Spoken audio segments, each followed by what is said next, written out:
project for today is we need to start mocking up fuel tanks. We have enough material here to do 2 tanks, both similar dimensions with some changes obviously between the two. The first one we're going to start working on is Jack's 58 Apache LS Turbo. So aftermarket tanks that we could find for that truck, the fuel capacity was like 16 to 19 gallons. We're going to be right at about 24 gallons. The reason for that is we want more weight in the back, so that extra gallon will work. Plus for distance, Jack drives these trucks, his truck, so giving them 5 more gallons of fuel is better than anything. So, and I'm sure he's got a heavy foot, so we need to give him more fuel. We have here 50-52 aluminum. It'll be constructed basically to fit right between both rails from the bumper all the way up to the forelink. We're gonna have double baffles, and the fuel pump we're gonna use is gonna be an Aeromotive Phantom pump. So let's get started. All right, what we're doing now is I'm annealing the aluminum to get it to bend to the form that I want it to. Just about this is the right shape that I want. And what I'm gonna do next is I'm gonna tack weld the inside back panel to get it to hold and build from here.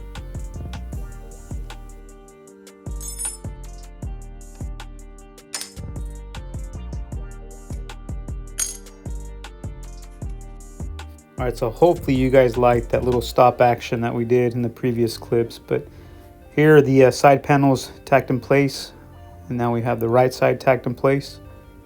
From here, we're gonna start building the baffles. All right, I'm drilling the holes in my cross baffle. This is the baffle that goes from the left to the right side. I'm gonna keep my larger holes at the top, and then I'm gonna leave the bottom 1/2 inch off the bottom floor so the fuel can go underneath it. Here I am tack welding that cross baffle in.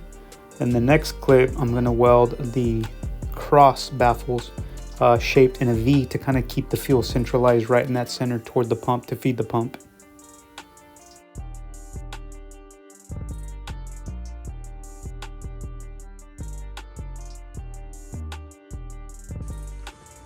All right, we're at a stopping point for day 1. Here's the top. I already have the baffle area marked out. We're gonna end up putting our pump and our sender, and then we're gonna do a drain with a -8 cap on the backside. But here's what it looks like on the inside.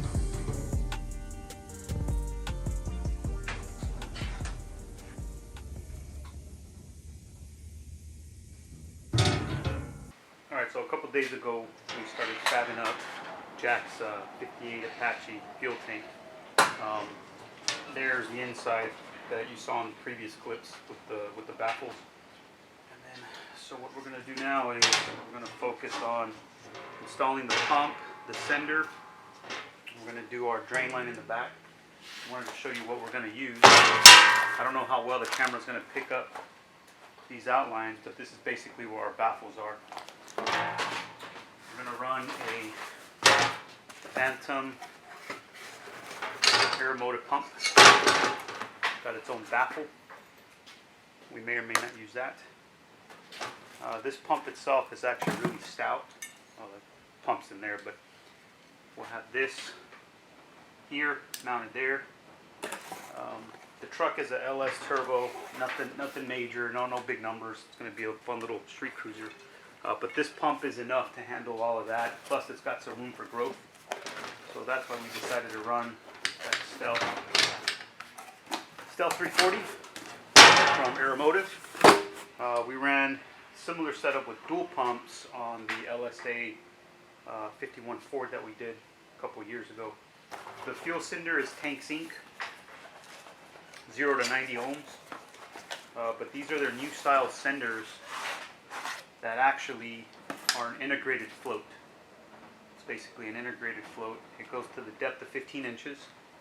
So you see there, we're right on it. The standard floats, would have the actual float on a stem, but these are pretty sleek. All you do is just drop it down into here.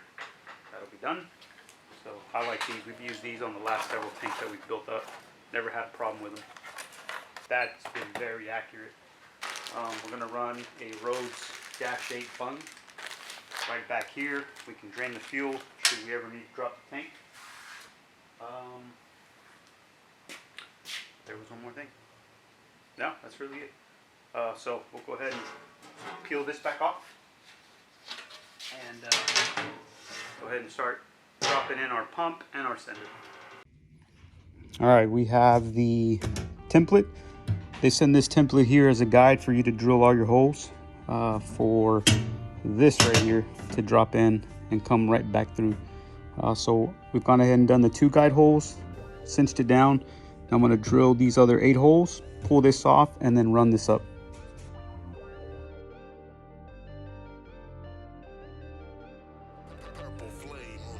All right, so the hole has been done. Here is the C-ring, C-clamp they call it. So with how this goes, obviously we can cheat, lift it up and stick it through there, but let's assume that this tank was already built. So what we actually will do is just drop it in.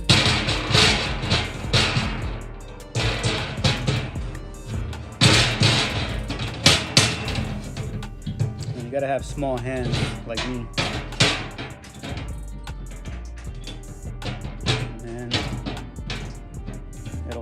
The right way, and there it goes. Then we would drop our pump assembly down, bolt it all up. So all right, that just kind of gives you an idea how it would look once it's dropped in there. If you don't have it, you know, you don't have the pump or anything built up, it'd be about right there. Have our lines come out along the passenger side rail. So now let's do our sender hole. All right, so what we got now is we got the hole drilled out for the sender. We need to do some nut certs, these 1032 nut certs right here. I'm gonna drill these 5 out, press those in there so we can run our hardware down.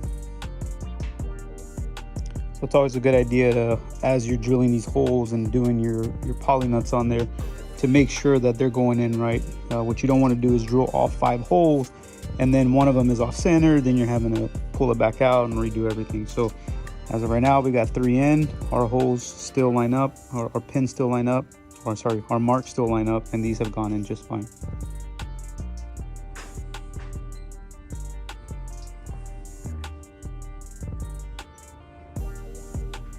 All right, there's our drain hole, and weld that right there.